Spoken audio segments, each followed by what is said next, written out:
Malcolm Turnbull wants to be the Innovation Prime Minister. This week, he announced that just like his predecessor, he also wants to be the Infrastructure Prime Minister. One venture capitalist and his investment think they can help with both those causes. In 2013, Mark Carnegie took on Ascetic, a firm that for 20 years has helped local councils manage their spending on infrastructure by modelling how, where and when it should best be spent. Today, both he and Ascetic founder and CEO Akshay Prabhu believe it has unicorn power to sort out global infrastructure funding and make them millions. Akshay Prabhu, can I start with you? In simple terms, what does this product actually do? As our infrastructure ages, our capacity to replace this infrastructure is far less than the rate at which it is getting consumed. We're talking roads, we're talking footpaths, we're talking water and sewage systems, we're talking open space assets, we're talking buildings and facilities. We're now even talking tunnels, power, rail, electricity, across the board, trillions and trillions of dollars of infrastructure investment that is literally consuming in front of our eyes.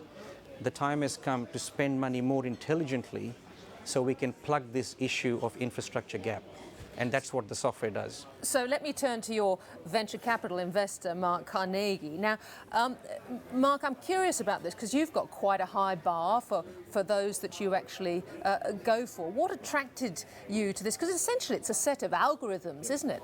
It is. So we thought it could be one of what the Americans have taken to call unicorn companies, the vanishingly small number of companies that you just can't expect that can end up being 50 or 100 times a return on your investment.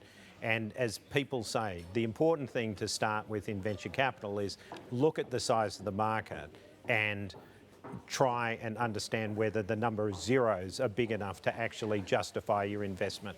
Well, there is no bigger set of zeros in the world than infrastructure. It's been 3 years now, there have been no earnings. You've been prepared to sit on that. So Akshay had a highly profitable traditional software business selling licenses before we started. And what we realised were it needed to change, and another jargon word, it needed to pivot its business model from the business model that made him so successful over 20 years, where he became the market leader in local councils in Australia, to create a globally addressable business. But the consequence for us was I had to be on a earnings and dividend diet for 3 years. So, Akshay, what was the step change? Because presumably you wouldn't have done it without that investment. What did it allow you to do? Absolutely. This came about at a time when the world was shifting towards what is typically called software as a service and the web as a platform. It's like internet banking.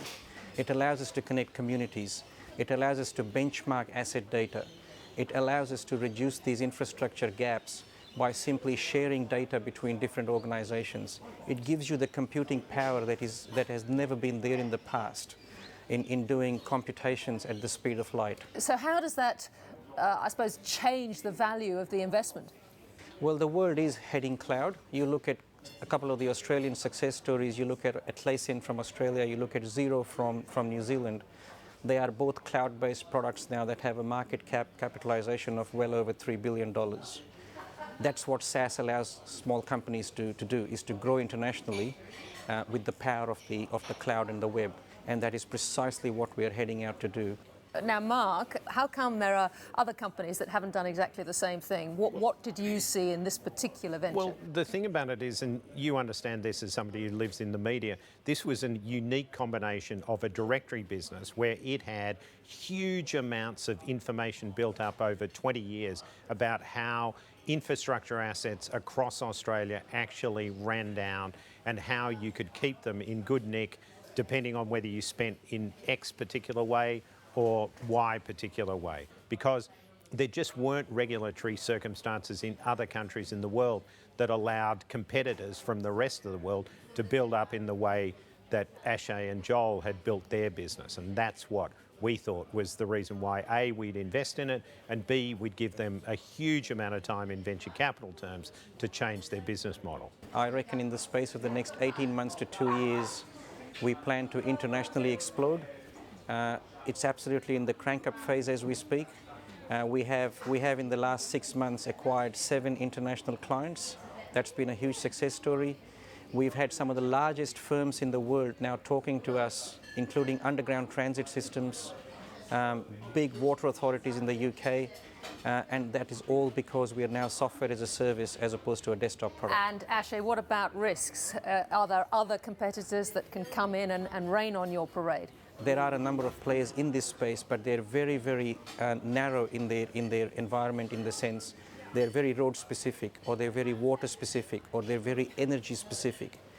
Ascetic brings a SaaS platform that works across multiple asset classes, over 180 different asset classes, from aged care, health, hospitals, education, rail, roads, tunnels, etc. And that's what makes it unique. And Mark, are there any concerns that you have? I mean, what would make a venture capital venture like this go wrong? That we looked at it and said, if the whole of the international expansion goes wrong, they've still got a fantastic market-leading business in local councils and infrastructure in Australia. So what I call our back-to-base alternative still wasn't bad.